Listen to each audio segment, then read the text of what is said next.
Shalom. Haleluya. Puji Tuhan, senang sekali bisa ketemu dengan Bapak Ibu Saudara kembali. Ya, mari kita akan belajar firman Tuhan. Dan saya percaya bahwa hal ini seringkali kita dengar. Ya, tetapi mari kita membuka diri, membuka wawasan kita untuk bisa menerima kebenaran firman Tuhan. Sebab firman Tuhan itu yang akan memerdekakan kehidupan kita. Menjadi kaya itu tidak dilarang Tuhan. Betul? Tetapi jangan dengan kekayaan kita kemudian kita mau menjadi seperti Tuhan. Ya.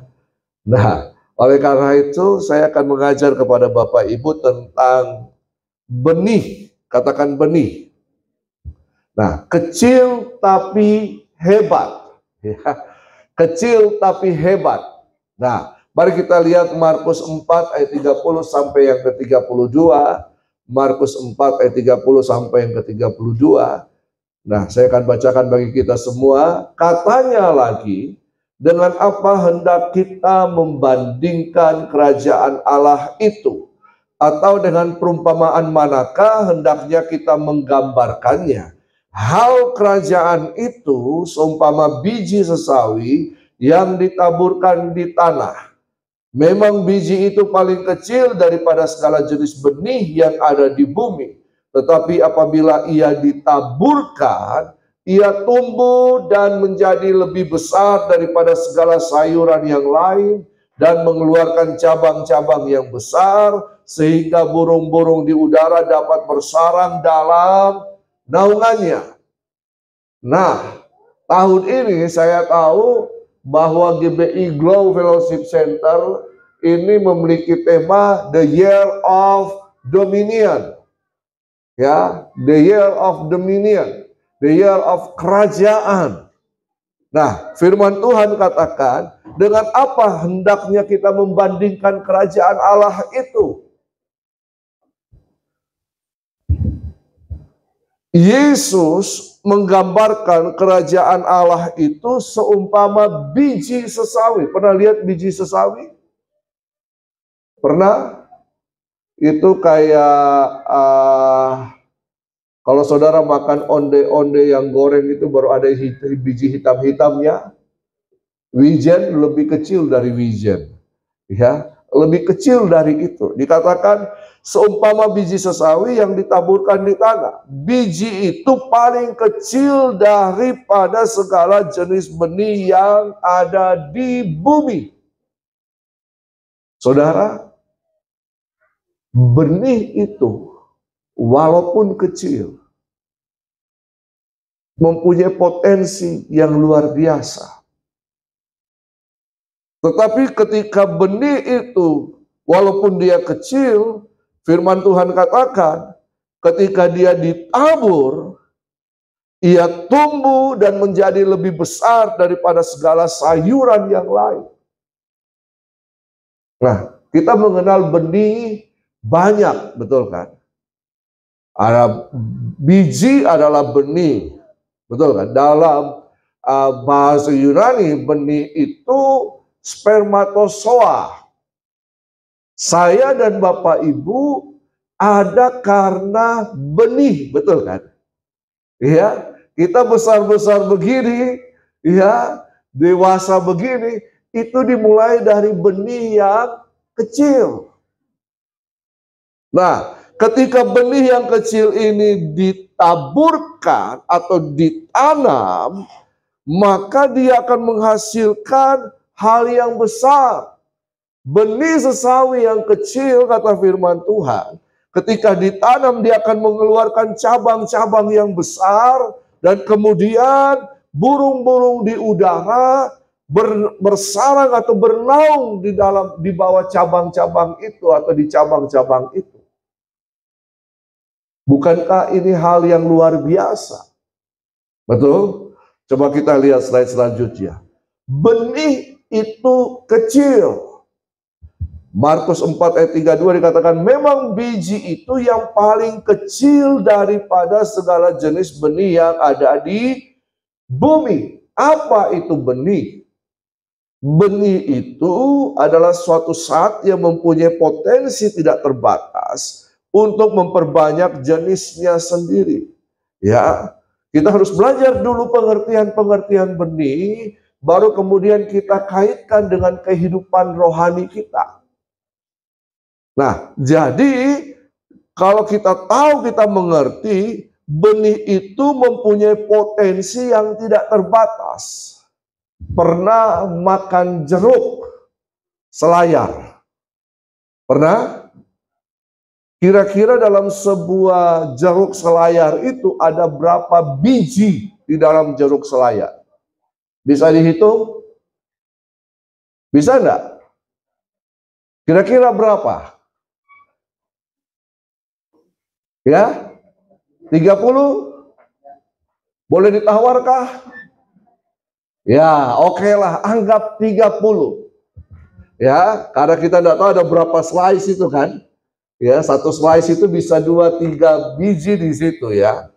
Ya. Nah, lalu kemudian apakah kita bisa tahu ketika biji yang kecil itu ditanam, dia tumbuh, berapa biji buah jeruk yang bisa tumbuh dalam satu pohon? Bisa? Bisa hitung? Bisa? Ada? Bisa? Satu biji itu kira-kira keluar berapa buah jeruk kalau biji itu ditanam? Hah? Ratusan. Bisa hitung nggak? Kita nggak bisa hitung, betul kan? Apakah Bapak Ibu percaya kalau dari satu biji itu bisa menghasilkan 100 pohon jeruk? Bisa nggak? Hah? Tidak. Bisa. Siapa yang bisa? Jangan ragu-ragu. Siapa yang tidak? Lah, yang tidak angkat tangan bagaimana? Saudara, kalau saya tanam satu biji, dia akan menghasilkan satu pohon jeruk. Tapi kemudian dari biji-biji yang ada di jeruk ini, saya ambil lagi, saya tanam. Bisa tidak menghasilkan 100 pohon? Bisa tidak menghasilkan satu kebun? Bisa. Bisa tidak menghasilkan satu hutan? Hutan jeruk? Bisa enggak? Bisa. Betul kan? Kalau saya tanam-tanam terus kan, dari satu biji ini kan, itu namanya potensi. Satu biji yang kecil itu mengandung potensi ribuan jutaan pohon kalau ditanam. Betul kan? Betul apa betul? Betul. Opa saya menikah dengan oma saya. Hanya 2 kan jadi 1. Tapi dari 1 ini menghasilkan 7 anak. Betul kan? Dari salah satu anak, papi saya keluar 4 anak. Bayangkan kalau dikali 4 kali 7. Banyak kan? Sama dengan benih. Jadi walaupun kecil, jangan pandang enteng. Mengandung potensi kehidupan. Biji itu mereproduksi jenisnya sendiri. Saya tanam jeruk, biji jeruk,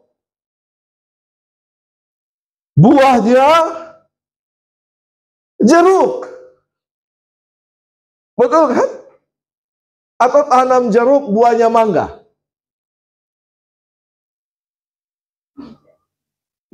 Buah semangka berdaun sirih.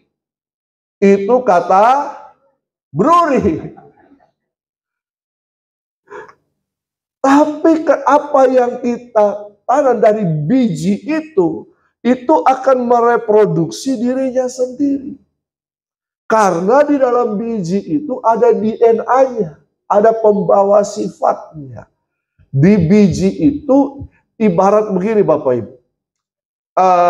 Di situ sudah tertanam tinggi pohon, terus jenis buahnya, terus di situ berapa, semua hal-hal yang berkaitan tentang pohon itu ada di dalam biji itu. Bahkan ketika biji itu ditanam, biji itu bisa memberikan kehidupan sampai pohon itu berbuah. Wow, dahsyat kan? Jadi nanti minggu depan saya juga heran, saya ditaruh di sini juga. Ya, dijadwalkan di sini. Kita belajar lagi tentang benih. Amin. Nah, ketika kita mengetahui rahasia benih ini, wah, haleluya. Ada hal-hal yang luar biasa. Jadi, jangan remehkan benih yang kecil. Slide berikutnya. Yohanes 12 ayat 24 berkata begini. Aku berkata kepadamu, sesungguhnya jikalau biji gandum tidak jatuh ke dalam tanah dan mati, ia tetap satu biji saja. Tetapi jika ia mati, ia akan menghasilkan banyak. Benih akan tetap menjadi benih kalau tidak ditanam atau ditabur. Padahal dalam diri benih itu mengandung potensi, mengandung kehidupan. Bahkan benih itu adalah masa depan dari si penabur. Kita mengharapkan mujizat, betul kan? Bapak Ibu mengharapkan mujizat tentang apa sekarang? Keuangan. Apalagi kesehatan. Apalagi anak-anak yang baik. Itu tergantung dari benih yang kita tabur. Dalam kehidupan ini ada sebab dan ada akibat. Ada orang mau menuai tapi tanpa menabur atau menanam. Istilahnya apa? Kalau dia ambil buah orang lain, dia tidak tanam, apa istilahnya? Pencuri. Betul kan? Alkitab mengatakan, kalau tidak kerja, jangan makan. Betul kan? Apa yang Tuhan harapkan dalam kehidupan kita? Buah. Kejadian 1 ayat 28, maka Tuhan memberkati mereka dan berfirman, beranak cuculah. Dalam terjemahan, ini terjemahan bahasa Indonesia, terjemahan bahasa Inggris dikatakan berbuah. To be fruitful. Hasilkan buah. Tuhan sudah memberkati saya dan Bapak Ibu Saudara. Berkat itu tidak datang kemudian. Tuhan sudah memberkati kita sebelumnya. Untuk apa? Supaya kita berbuah. Nah, berkat itu adalah benih dalam kehidupan saya dan Bapak Ibu. Coba kita lihat ya. Benih itu mengandung kehidupan. Ada potensi besar dalam benih. Benih itu berbicara tentang masa depan. Kalau mau masa depan yang baik, tabur mulai dari sekarang.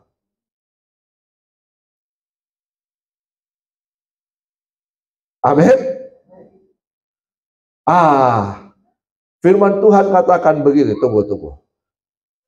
Apapun itu bisa menjadi benih. Ketika Tuhan memberikan kita, ketika Tuhan menciptakan manusia, lalu Tuhan mengembuskan nafas hidup, maka saya kira ini saya sudah ulang-ulang di sini ya, jelaskan. Tuhan sedang menginstall dalam kehidupan saya dan saudara, apa itu? Benih. Apa itu? Kemampuan. Apalagi? Intelijensia. Betul? Kesadaran. Apalagi? Talenta. Bakat. Karunia. Tuhan sudah taruh dalam kehidupan saya dan kita semua. Itu benih. Itu potensi. Apa itu potensi? Potensi adalah kemampuan untuk menghasilkan sesuatu, tapi belum. Nah, oke, slide berikutnya. Setiap orang telah menerima benih dari Tuhan. Amin. Katakan, saya sudah terima benih dari Tuhan. Nah, secara rohani, kita yang percaya kepada Kristus sudah menerima benih ilahi. Kehidupan Kristus itu. Ya. 1 Yohanes 3:9 berkata begini, setiap orang yang lahir dari Allah tidak berbuat dosa lagi, sebab benih ilahi tetap ada di dalam dia, dan ia tidak dapat berbuat dosa, karena ia lahir dari Allah. Seharusnya setiap orang percaya ada benih ilahi di dalamnya. Oleh karena ada benih ilahi, maka kita tidak lagi bisa melakukan perbuatan-perbuatan dosa. Tapi benih itu akan tetap jadi benih kalau tidak bertumbuh. Walaupun kita percaya Yesus, tapi kita tidak bertumbuh dalam iman pengharapan kita kepada Kristus, perbuatan dosa bisa jalan terus. Iya kan? Betul? Jadi setiap kita telah menerima benih dari Tuhan. Tadi saya katakan ketika Tuhan menciptakan kita, Tuhan sudah menginstall atau memberikan benih itu. Apalagi kepintaran ini, intelektual ini. Makanya dibilang harta karun yang terbesar itu ada di mana? Di kuburan. Apa itu harta karunnya? Otak. Banyak manusia tidak menggunakan otaknya. Tidak menggunakan kepintarannya. Kita kagum Einstein. Kita kagum para penemu-penemu. Itu kenapa? Karena mereka menggunakan kepintarannya. Aha, mana yang dibayar lebih mahal? Kerja pakai otot atau kerja pakai otak? Pakai otak kan? Iya kan? Nah, Tuhan mau setiap kita menemukan dan mengenal benih yang Tuhan berikan. Oke. Tuhan mau saya dan Bapak Ibu Saudara menemukan benih itu. Kenal benih yang Tuhan sudah berikan. Kenal dan tahu benih yang Tuhan sudah install dalam kehidupan saya dan Bapak Ibu. Lalu ketika kita sudah mengenalnya, benih itu harus kita taburkan di tanah yang baik. Nah, tapi sebelum benih itu ditaburkan, harus dipersiapkan dulu. Oke, kira-kira kalau tanam padi, apakah langsung hambur beras? Begitu? Ya, bagaimana caranya orang tanam padi? Hah? Ada yang biasa menanam di sini? Hidroponik ada? Ada enggak? Harus disemai dulu kan? Disemai dulu, kasih muncul dulu kurang lebih 10 cm begitu, ya. Kasih keluar dulu tunas-tunasnya, baru ditanam.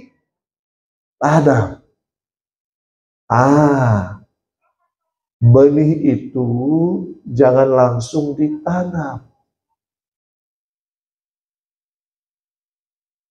Kita makan jeruk, kita makan durian, kita makan langsat, bijinya langsung dibuang saja, betul kan? Padahal dari situ bisa tumbuh lagi. Apakah buah yang biji yang kita buang itu bisa tumbuh? Bisa, tapi tumbuhnya liar. Betul kan?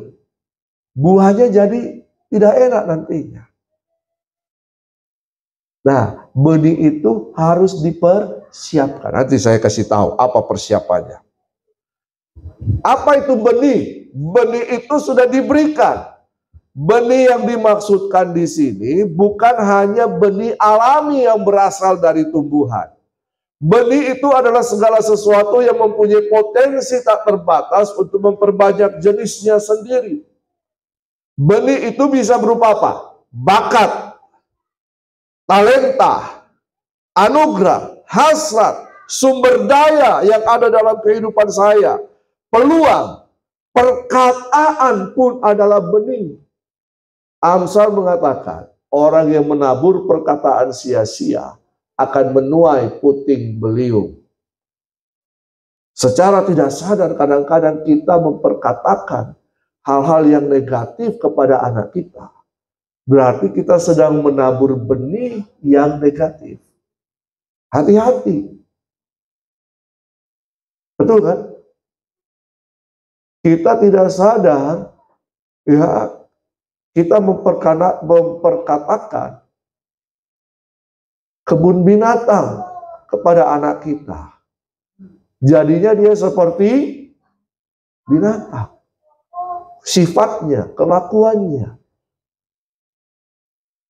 Kepada istri, kepada suami, kadang-kadang kita juga menabur benih perkataan. Hati-hati. Ya. Apalagi perbuatan baik. Perbuatan baik adalah benih. Firman Tuhan katakan begini, apa yang kamu inginkan orang lain perbuat kepadamu, perbuatlah terlebih dahulu. Taburlah terlebih dahulu.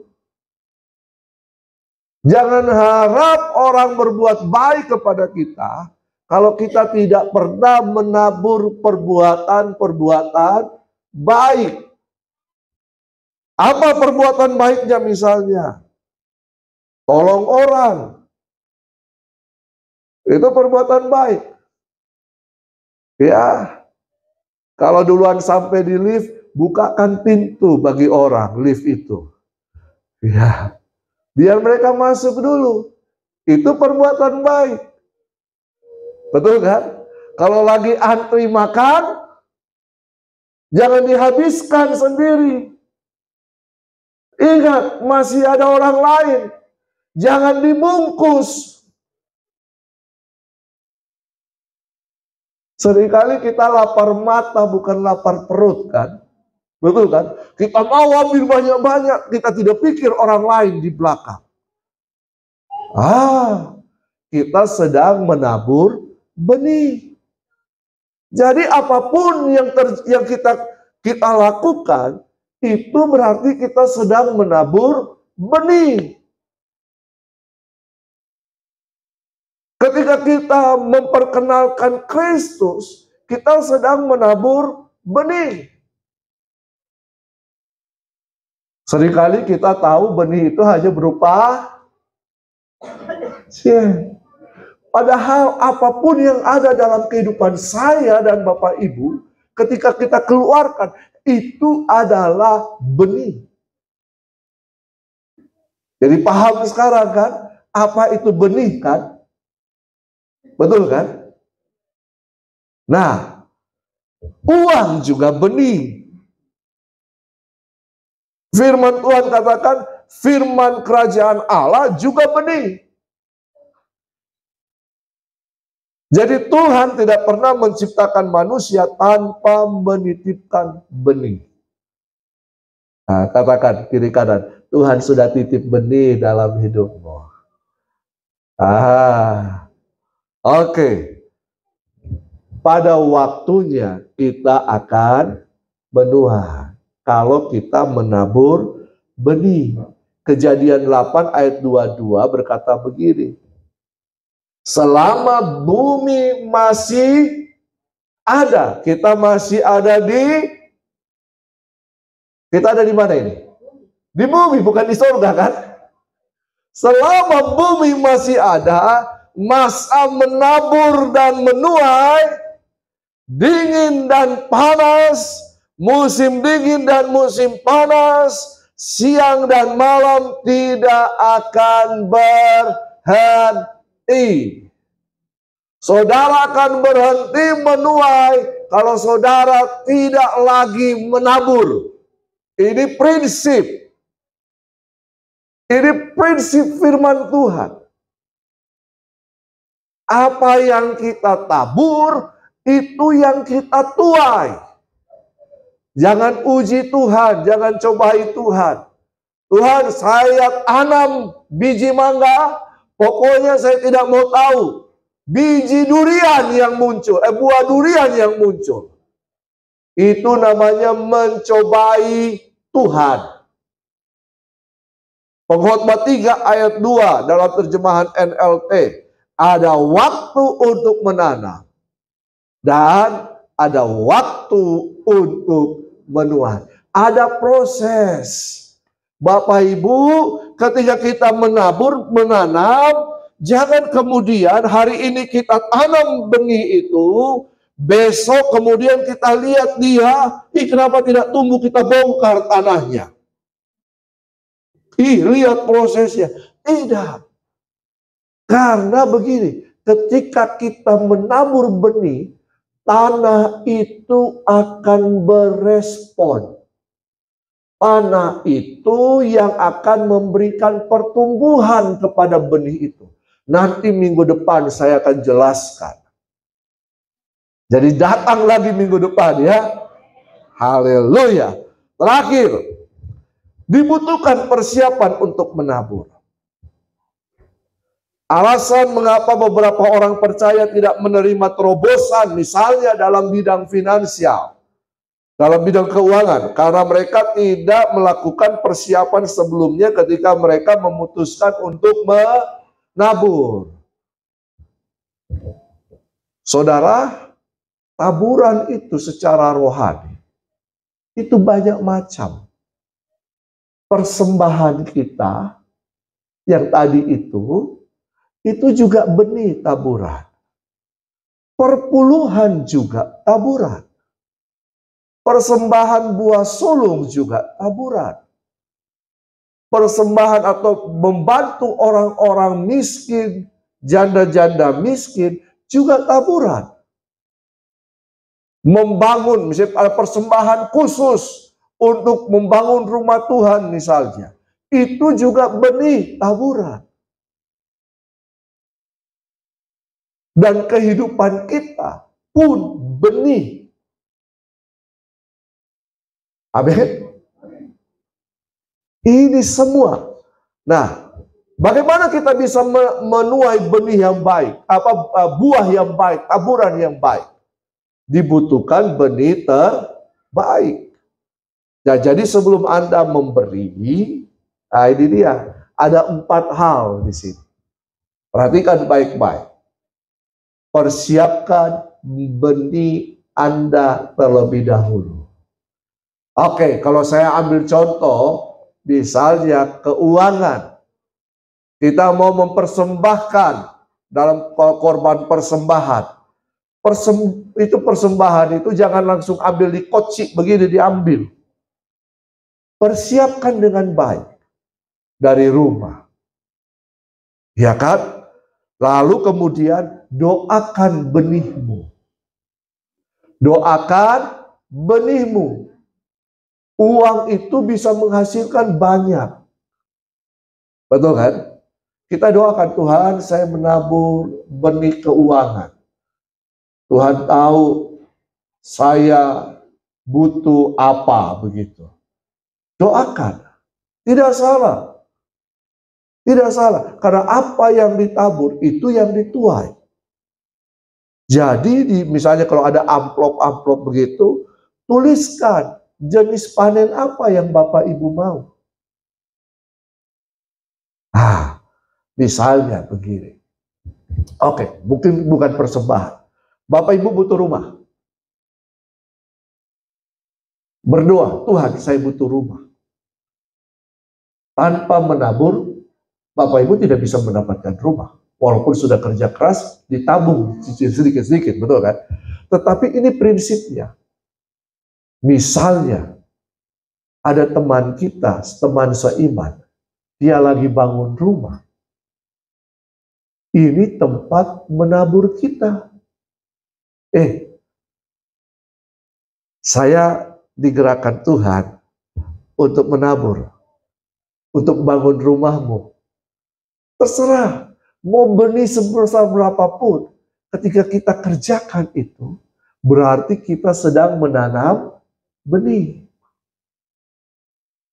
Mungkin ini tidak masuk di akal. Kalau kita butuh mobil, kita menabur di situ kepada misalnya ada orang yang punya kebutuhan untuk itu dan dia sedang menyicil mobil, kita bisa tabur di situ. Tidak masuk akal. Memang tidak masuk akal. Betul kan? Kok diam? Lah. Tanah, benih itu harus ditanam di tanah. Ya, kemudian apa? Perhatikan apa yang Tuhan kerjakan. Ada firman Tuhan katakan begini, seorang penabur, dia tabur benih, lalu kemudian dia tinggal pergi tidur. Ketika dia bangun, dia tidak tahu bagaimana caranya benih itu mulai tumbuh dan menghasilkan. Dia tidak melakukan apa-apa untuk mengerjakan benih itu. Yang dia tahu, dia cuma persiapkan benih, dia tanam, lalu kemudian tanah itu menghasilkan buahnya. Amin. Amin. Nah, firman Tuhan katakan begini. Berapapun yang kamu tabur, apapun yang kamu tabur, itu akan besar dan nanti kita akan menuai. Tapi firman Tuhan katakan begini, menabur sedikit, menuai sedikit. Ini prinsip firman Tuhan. Amin.